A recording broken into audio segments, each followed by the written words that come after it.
the Psalms, yung Hail Marys. Para matapos ang isang decade, let's introduce the Our Father for each decade. No?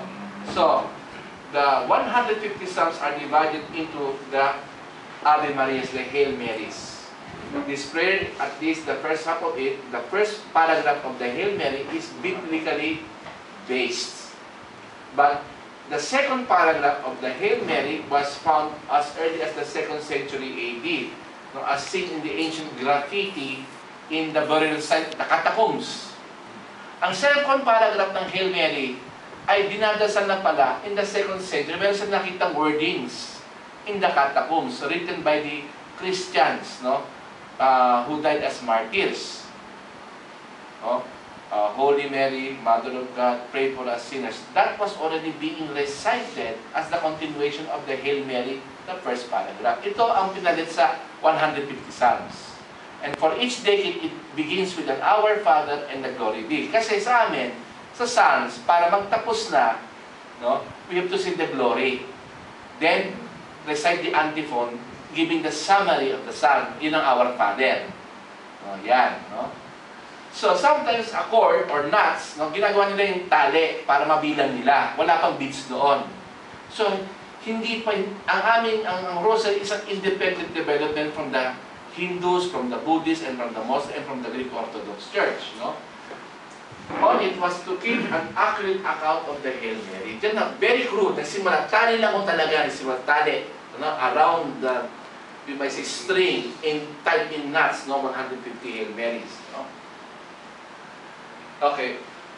Historically, the first clear historical reference to the Rosary, however, the usual form that we have today, what I'm wearing on my bed, no? The usual form, but the Dominicans have the 15 decades. Basa kanila. The present form was developed by St. Dominic. He improved it, no? The founder of the orders of it, and traditionally the Rosary was referred to him because it was the Blessed Mother who gave him the means of overcoming the Albigensian heresy. This is the predominant heresy at that time that denies the divinity of Christ, that denies the goodness of the body. Okay. Tradition has it that the Blessed Mother herself asked for the practice of the praying of the Rosary as antidote for heresy and sin. Kaya nga, bago si Dominic mag-preach to convert the heretics, he would always pray the Holy Rosary for the conversion of sinners. No? Yung iba dyan, mga charismatic, diba, bago sila mag-preach, diba, they will pray. No? Kasi ang Rosary, like any other prayer, before you begin your talk, is a prayer from deliverance. Deliverance na ang ibibigay mo ay tama, hindi mali. So you are being delivered from error. Yan po ang dahilan bakit ang mga Dominicans, kaya ang motto nila is veritas, truth. They have to preach the truth. No? So, it was St. Dominic who propagated the devotion, starting with his own congregation. Okay. Now, one of Dominic's future disciples, Alain de Roche, began to establish the Rosary called the Confraternity of the Holy Rosary. One of the earliest confraternities to propagate the devotion was also founded here in the Philippines by the Orders of Preaching in Santo Domingo, Old Santo Domingo, in Intramuros. No? Kung saan nakatayo yung building ng Bagong Pilipino, that was the site of the Old Santo Domingo. Okay. To promote the praying of the Rosary. The form of the Rosary we have today is believed today on this time by Alain de Roche, yung talagang form, with the proper 15 mysteries muna. It was in 2002 that Pope John Paul II, to connect the joyful mystery and the sorrowful mystery, he included another set of 5 mysteries, the luminous mysteries. Okay? That was only in 2002. So that's why we have a total of 20 mysteries based on the gospel. Okay? Over the centuries, the saints, the popes have highly recommended that, not imposed, recommended the Rosary, the greatest prayer in the church after Mass and the liturgy. So, ang pinakamataas na prayer is the Holy Mass. Sumunod, the praying of the Breviary, the Liturgy of the Hours. That's the official prayer of the church. And third, is the Holy Rosary. Not surprisingly, it's the most active promoters of this devotion at the Dominicans. Kaya nga, Rosary na anak dito, no? They pray the Rosary. Andun ako sa Roma, tandaan na, bago ko makapunta sa amin, aakit ako, tandaan ako ng simbahan ng mga Dominicans. In the evening before the Mass, they will pray the Rosary together with the faithful. Okay? Dahan-dahan, hindi parang machine gun. Because I will explain why the Rosary should be done in a very slow way. It is a meditative prayer. I'll explain that to you later. Okay. The root word rosary means crown of rose. Rosa, rose, the rose. Para ka nag-aalay ng bulaklak sa mahal na ina. Each bead that constitute the helmet is a rose you offer to the Blessed Mother. It is sometimes called the Dominican Rosary to distinguish it from the other, because the Franciscans and the Servites, they have their own form of rosary. No? Because the Franciscans, they meditate on the 7 sorrows of Mary. No? The Servites have another corona or chaplet of the rosary. But this is what called the Dominican Rosary. It was, we might say, finalized by the Dominicans. No? Finally, in English, we call it the Our Lady's Psalter. It is the Our Lady's Prayer, Psalms. It is a praise for her. Or beads. Because ang salitang beads, no? Ibig sabihin, bead in Old English means prayer. Bead in Old English means prayer. The rose is a prayer that you offer. No? From the plural words, bidan, or bidan, bid, to request. Asking the Blessed to intercede for you. Yun. A prayer request. Each rose that you offer is actually a prayer request to ask from the Blessed Mother. Ayan. Okay? Kaya bid, meaning prayer. Bidan, request. A prayer request. Kaya nga problema sa mga Katoliko, hindi alam kung nasabi mo na yung rosary. We don't adore the Blessed Mother. No? Adoration or worship is reserved to God alone. Prayer requests, we ask to pray that she pray for us. Period. Yun na yun. Ayaw pa rin patiwala na mag-born again. Okay. The only devotion that is promoted and taught properly in the Catechism of the Church, number 963, is none other than the Rosary. Walang Novena Perpetual. The Rosary, sa kapal ng Catechism of the Catholic Church, ito lang ang minimension na pinopromote ng Catechism of the Catholic Church. Thank you. Diba? Ayun. This is Catechism number 963. Ano sila? Since the Virgin Mary's role in the mystery of Christ and the Spirit has been treated, it is fitting now to consider her place in the mystery of the Church.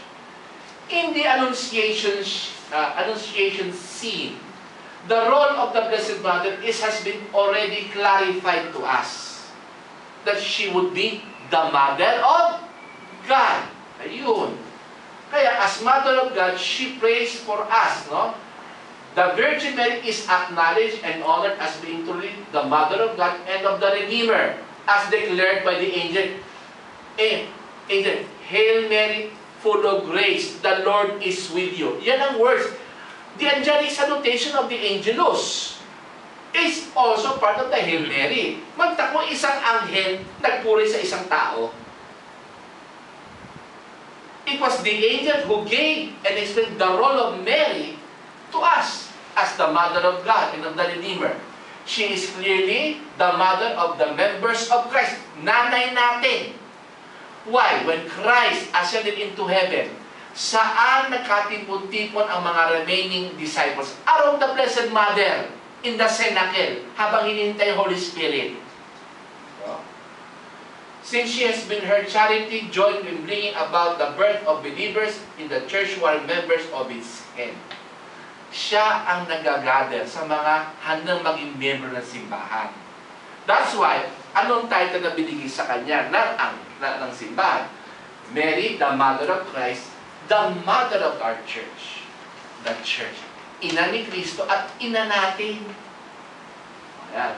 That is, again, continuation of Catechism of the Catholic Church, number 963. Okay. Next. This is based on the Magnificat of the Blessed Virgin after visiting Elizabeth. Nagpuri siya. Ang puso ko'y nagpupuri. Okay. The Church's devotion to the Blessed Virgin is intrinsic to Christian worship. It is part of our Christian worship sa God, sa Panginoong Diyos.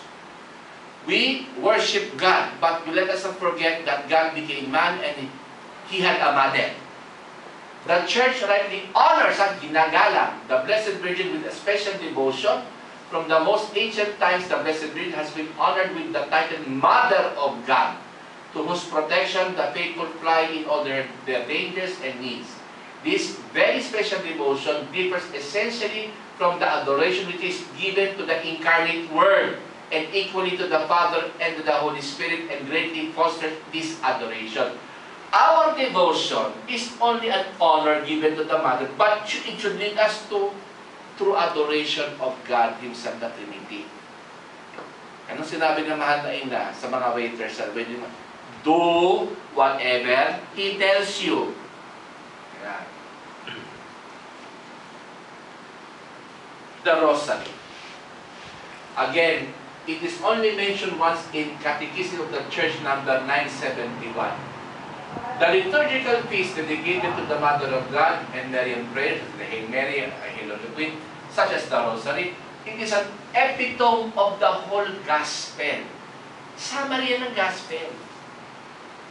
We will discuss that later. And it is expressed the devotion to the Virgin Mary. No? Ito ay mini Gospel. Summary of the Gospel. Kaya, I'll just explain it why. Okay. Ayan. The Rosary, a prayer method. Remember, the Rosary is only a prayer method. One of the methods that we know.